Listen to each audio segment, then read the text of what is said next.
জানেন ঠাকুরগাঁও জেলায় 417টি ভোট কেন্দ্র রয়েছে। আগামী 12ই ফেব্রুয়ারি নির্বাচন অনুষ্ঠানের লক্ষ্যে আমার 417টি ভোট কেন্দ্রই প্রস্তুত করা হয়েছে সম্পূর্ণভাবে।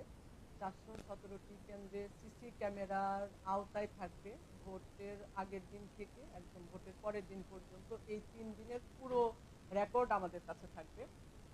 আমাদের এই জেলায় 3টি আসন রয়েছে, সেখানে জুডিশিয়াল ম্যাজিস্ট্রেট 9 জন দায়িত্ব পালন করবেন, এক্সিকিউটিভ ম্যাজিস্ট্রেট 22 জন দায়িত্ব পালন করবেন, পুলিশের ফোর্স আছে 1250 জন, সেটা স্ট্রাইকিং ফোর্স, মোবাইল টিম, এভাবে তারা কাজ করবে।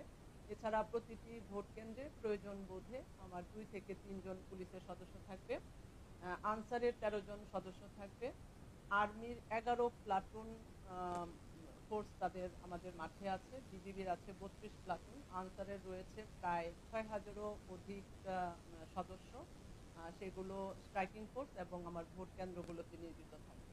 র্যাবের রয়েছে 3 প্লাটুন। সবকিছু মিলে আমাদের প্রস্তুতি অত্যন্ত ভালো। আপনাদের কাছ থেকে যে প্রশ্নটা এসেছে যে সংখ্যালঘুদের বিষয়ে আমাদের স্পেশাল ইনিশিয়েটিভ আছে কিনা, আমরা এই জেলার সকল ভোটারকেই সমান গুরুত্ব দিচ্ছি। কোথাও থেকে কোনো ধরনের যদি আমরা কোনো নিউজ পাচ্ছি যে তাদের সাপোর্টে আমাদের কিছু আমাদের ফোর্সের প্রয়োজন বা আমাদের কোনো ইনিশিয়েটিভ সেখানে দরকার, তাৎক্ষণিক রেসপন্স করার মতো আমাদের প্ল্যান রয়েছে।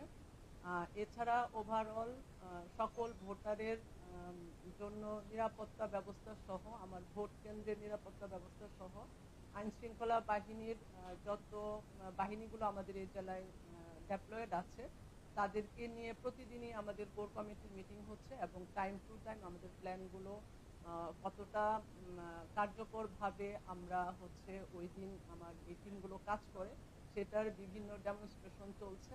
সব কিছু মিলে আমাদের প্রস্তুতি আমি বলবো চমৎকার। মানুষ যেরকম সুন্দর পরিবেশে ভোট দেওয়ার জন্য তারা আশা করছেন, আমরা সেই বিষয়টি তাদেরকে নিশ্চিত করতে পারবো বলে আমি মনে করছি।